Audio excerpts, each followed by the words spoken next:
وإن كل لما جميع لدينا محضرون وآية لهم الأرض الميتة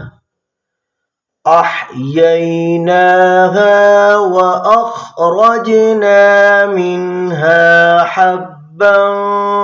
فمنه يأكلون وجعلنا فيها جنات من نخيل وأعناب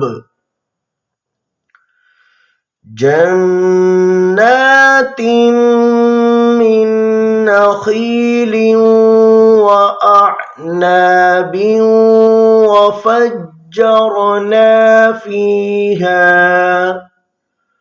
وفجرنا فيها من العيون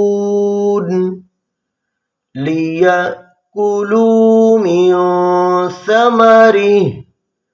وما عملته أيديهم أفلا يشكرون